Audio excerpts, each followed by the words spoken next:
Okay, hey there. Let me get the. I don't think I'll need to change the sound settings, but I will. I thought I downloaded something,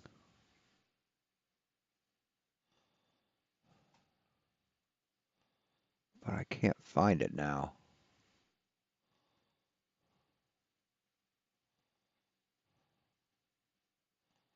Where the fuck are they? Huh?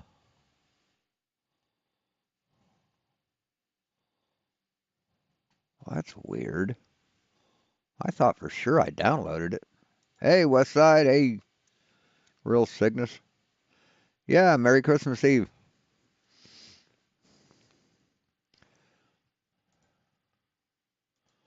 That's not it. Well, I'll have to find it again. No problem. And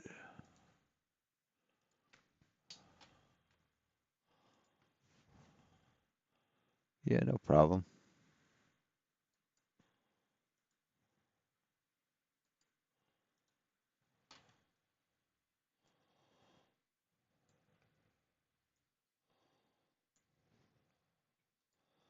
Which is the one? Was this the one?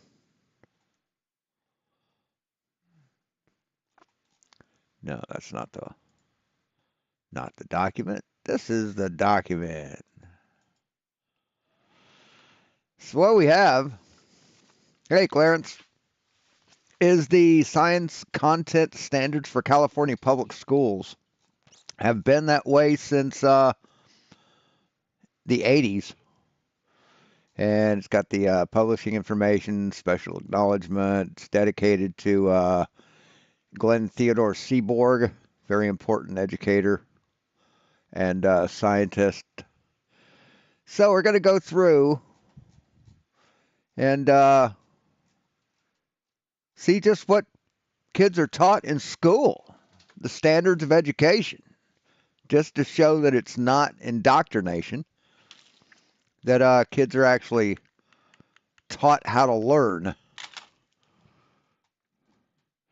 And kindergarten's weird because it's like they don't teach these kids that they don't teach kindergarten schools these things. They don't teach kindergarteners these things. So I mean, yeah, teach them to work with clay, cloth, and paper. But I mean, they don't. Kindergartners just are kindergartners. They aren't students really. They aren't students till you get into like first grade, second grade. So here's grade one. So let's see. Materials come in different forms, states, including solids, liquids, gases. As a basis for understanding this concept, students know solids, liquids, and gases have different properties. And a lot of this is just boilerplate. A lot of it's repetitive. Um, but this is an important part here. They learn about earth sciences, life sciences, and physical sciences. Investigation and experimentation. Scientific progress is made by asking meaningful questions and conducting careful investigations. As a basis for understanding this concept and addressing the content in the other three strands, students should help develop their own questions and perform investigations. Students will draw pictures that portray some features of a thing being described, record observations and data with pictures, numbers, or written statements, record observations on a bar graph, describe the relative positions of objects by using two references, e.g. above and next to, below or left of, make new observations when discrepancy exists between two descriptions of the same object or phenomenon. So from grade one, we're taught to distinguish between reality and what's not reality. We're taught to be descriptive. We're taught to investigate, to understand, to comprehend what we're reading, what we're learning, what we're seeing. We aren't indoctrinated. It's not indoctrination. It's a learning process. Grade two. Scientific progress, blah, blah, blah. Make predictions based on observed patterns and not random guessing. Measure length, weight, temperature, and liquid volumes with appropriate tools and express those measurements in standard metric system units. Compare and sort common objects according to two or more physical attributes: color, shape, texture, size, and weight. Write or draw descriptions of a sequence of steps, events, and observations. Construct bar graphs to record data using appropriate labeled axes. See, it increases. It gets better. They become more informed. First, they learn just to identify shit, identify relationships between shit. Now they're recording data and doing actual investigations into things.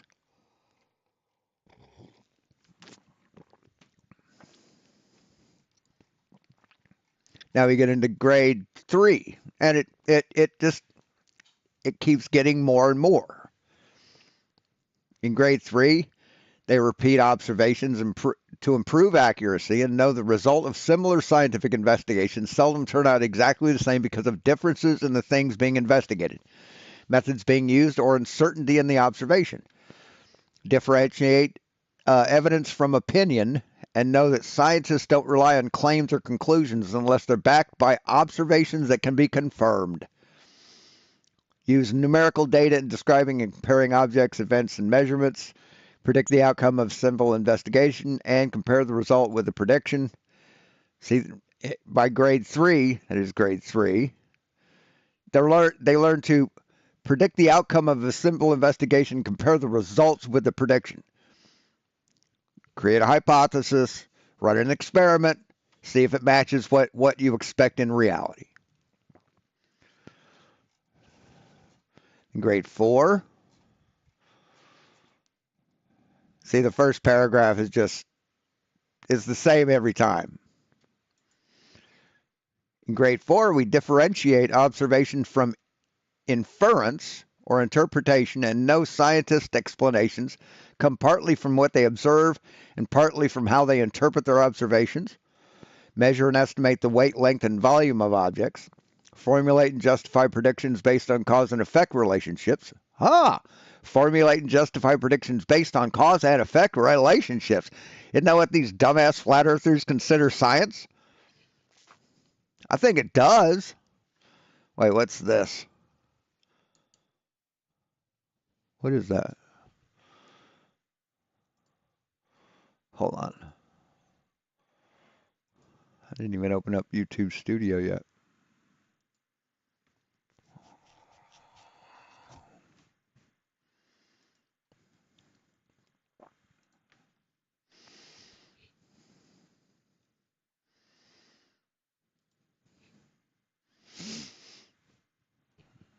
Oh, that's the App Store, isn't it?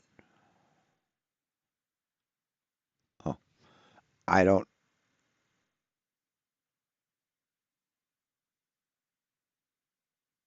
Okay. Anyway, um, conduct multiple trials to test a prediction and draw conclusions about the relationship between predictions and results. Construct and interpret graphs from measurements. Follow a set of written instructions for scientific investigation. Grade 5. And yeah, it describes here. You can look through it. I can put the link to it here.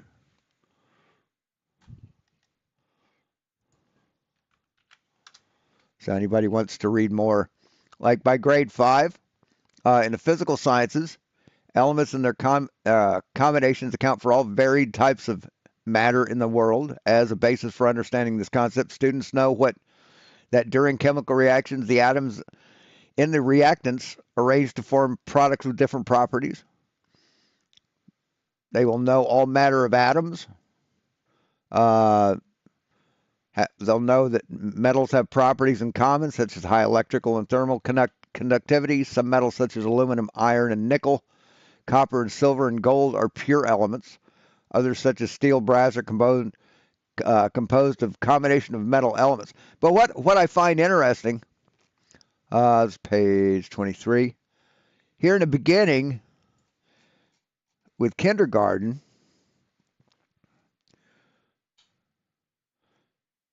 students know the object can be described in terms of materials they're made of.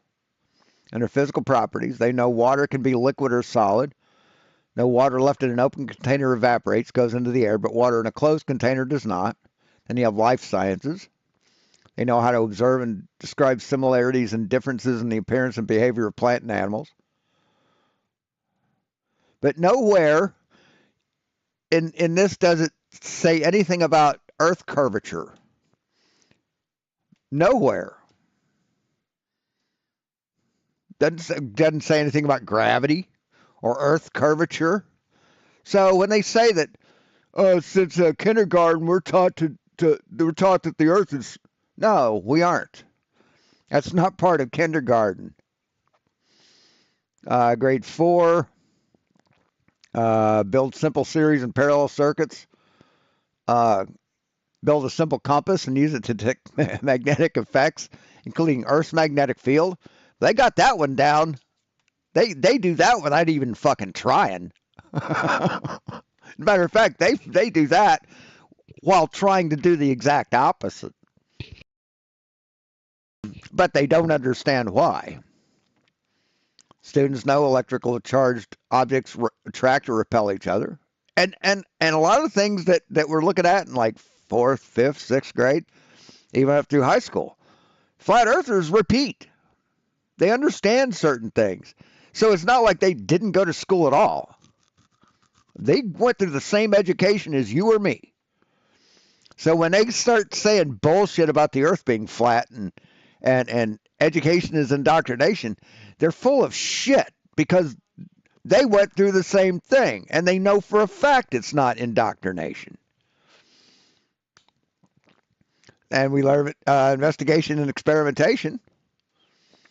Scientific progress is made by asking meaningful questions and conducting careful investigations. As a basis for understanding this concept and addressing the content in other three strands, students should develop their own questions, perform investigations. Did we already do this one? I think we already did. Follow a set of written instructions for a scientific investigation. Formulate and justify predictions based on cause and effect relationships. Grade 5. This is where we were. Yeah, 23. So we start learning about what makes up our world. Then you got life sciences, not really interested in that. Earth sciences, water and earth moves between the oceans and land through the process of evaporation and condensation. Or water on earth, sorry. Students know most of Earth's water is present as salt water in the oceans, which covers most of Earth's surface. Students know when liquid water evaporates, turns into water vapor in the air, can reappear as liquid when cooled, or if solid is cool below the freezing point of water. And then the investigation and experimentation. They learn to classify objects, develop a testable question, plan and conduct simple investigations based on student-developed questions, and write instructions others can follow to carry out the procedure. That's part of the scientific method. That goes to repeatability. Putting down the instructions so others can repeat your work. Hey, Snail Fan. Echo, stop. What the fuck? I didn't say your name, fucker. Record data by using appropriate graph representations, draw conclusions from scientific evidence, and indicate whether further information is needed to support a specific conclusion, and write a report of an investigation that includes conducting tests, collecting data, or examining evidence and drawing conclusions. So by grades 4 or grade 5, we're introduced to the scientific method. Grade 6, then we get into plate tectonics and the Earth's structure. See, it isn't until grade 6 that we start learning about the Earth. Students know the evidence of plate tectonics is derived from the fit of the continents, locations of earthquakes, volcanoes, mid-ocean ridges, and the distribution of fossils, rock types, and ancient climatic zones. They know that the Earth is composed of several layers. They know the lithospheric plates the size of continents in the oceans move at rates of centimeters per year.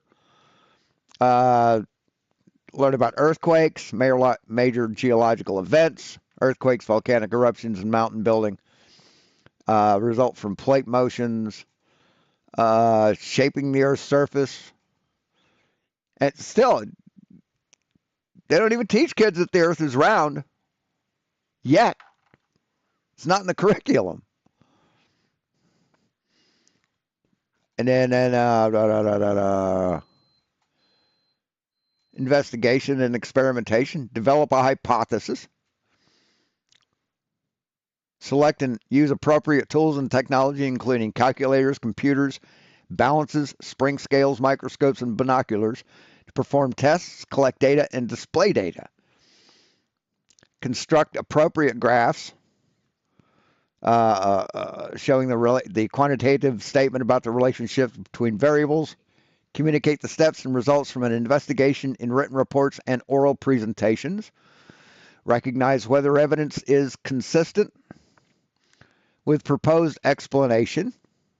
Read a topographic map and geological map for evidence provided in the maps, and construct and interpret a simple scale map. Interpret events by sequence and time from natural phenomenon. Identify changes in natural phenomenon over time without manipulating the phenomena, i.e., or e.g., a tree limb, a grove of trees, a stream, a hill slope. In grade 7, learn about cell biotics or cell biology, genetics, evolution, Earth, life, and history, Earth and life history, or Earth sciences. Structure and function in living systems, physical principles in living systems. See, it's a gradual buildup. Kids aren't taught they don't start out teaching kids about gravity and space and vacuums and shit like that. It's a gradual learning process. It's an evolution of learning. In what grade is that? Grade 7. We select and use appropriate tools, technology, including calculators, to perform tests, collect data, and display data. Use a variety of print and electronic resources, including World Wide Web, to collect information and evidence as part of a research project. Communicate the logical connection among hypotheses, scientific concepts, tests conducted, data collected, and conclusions drawn from the scientific evidence. Construct scale models, maps, and appropriate label diagrams to communicate scientific knowledge, i.e., e.g., motion of Earth's plates and cell structure. Communicate the steps and results from investigation in written reports and oral presentations. And can't read worth a shit today. So it's kind of like a horse, right? Or add-on when you're playing on the trampoline. You do a trick and then do another trick. The next person does those two tricks and adds on to it. Then the next person has to add on to that. It's the same thing with education. They aren't given all this information from day one. It's a gradual fucking process. In grade 7 or grade 8, see, notice how the sections keep getting longer and longer with each grade.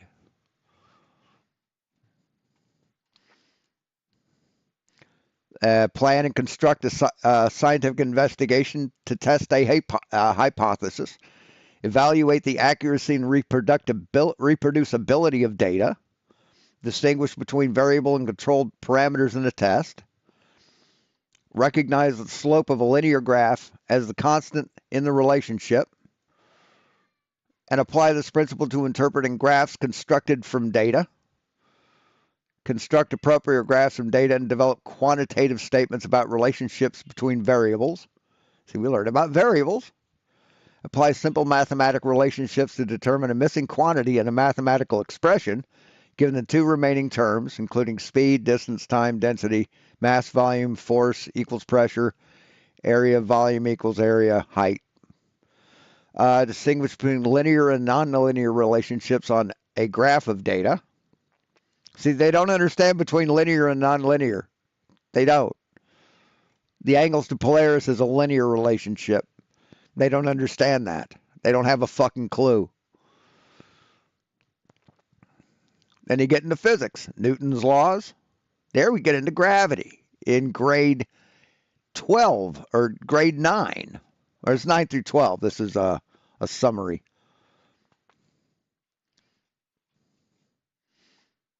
Conservation of energy and momentum. So I guess grade 8's about the time they fucking dropped out, right? When I say dropped out, I don't mean officially quit school and didn't go anymore and stayed at home. I mean, they dropped out. They quit. They quit on themselves. They failed themselves to get an education that would help them later in life. And they're proud of it. They're fucking proud of it. They're proud of being ignorant. Oh, also here, where are we at? Yeah, I increased the volume on this one. But I'm just a dumb flirter. I wouldn't know anything. Sounds a lot better. Then I got 3 more. I got 2 more. You fucking loudmouth asshole Chong looking motherfucker. And then this one. Fucking Chong motherfucker, dude. Seriously, you're dumb. And then I took the video and I created a sound bite from it. Uh-oh. What happened? There we go. There we go.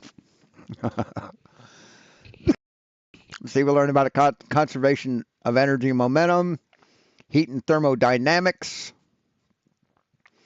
waves, electric and magnetic phenomenon, chemistry, chemical bonds. So this is just basically a summation of what they're taught in 9 through 12.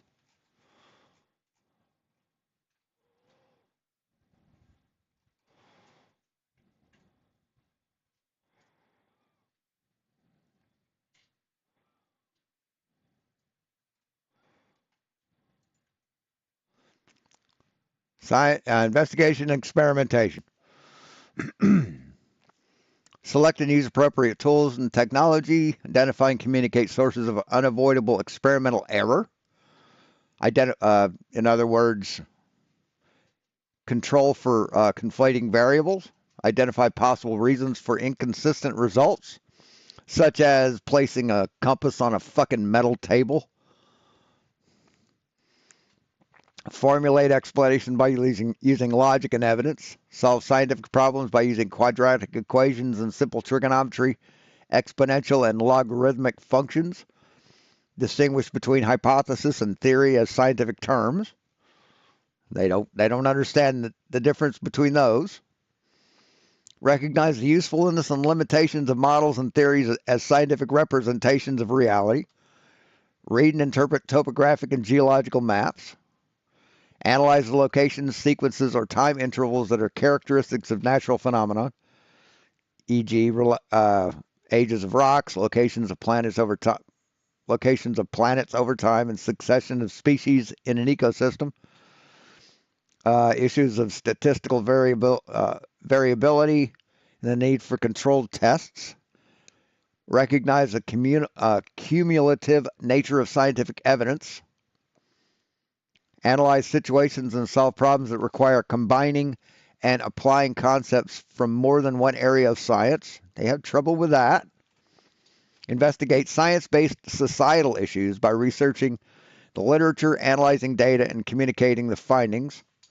Examples of issues include irradiation of food, cloning of animals by somatic cell, nuclear transfer, choice of energy sources, and land and water use decisions in California.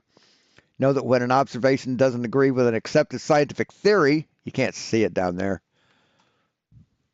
The observation is sometimes mistaken or fraudulent, e.g., the Piltdown Man fossil or unidentified flying objects, and that the the theory is sometimes wrong, e.g., the Ptolemaic model of the movement of the sun, moon, and planets. So that's that's the curriculum that kids go through to get an education, and it is not indoctrination, as fucking flat earthers want you to think, because they're afraid of education. They want to make it sound bad and manipulative. And I guess it is manipulative, but you manipulate them in a good way. Hey, K-Mac. Trouble is, they get bored. They go watch Durst's video. Yeah, true. They, education, knowledge, intelligence, it bores them. And so they suffer for it. So anyway, I mean, that's all I really had for you is that. I was going to go live last night, but MC Toon went live, and I can't compete with him. I realized that. So, yeah, I just wanted to show this. And like I said, I put the link in. You can go check the link and verify it for yourself. But yeah, it's when Trump came. Yeah, it's education. It's not indoctrination. It's not just listening to stuff and writing it on a piece of paper. It's investigation. It's learning how to investigate, learning how to decipher clues, learning how to decipher evidence, data that you've collected, learning how to display it and interpret the results, learning how to communicate your experiment to others so they can repeat it. See, flat earthers don't know shit. They're just dumb. They're just dumb motherfuckers who are jealous of anyone who's smarter than them. That's all they are. It's sad. They're tired of being dumb. So instead of becoming intelligent, they just formed a club where everybody's dumb. And they don't like people who aren't dumb coming in and explaining how dumb they are. So that's all I really had. Merry Christmas, everybody. Thanks for watching. And we'll see you tomorrow. And as always,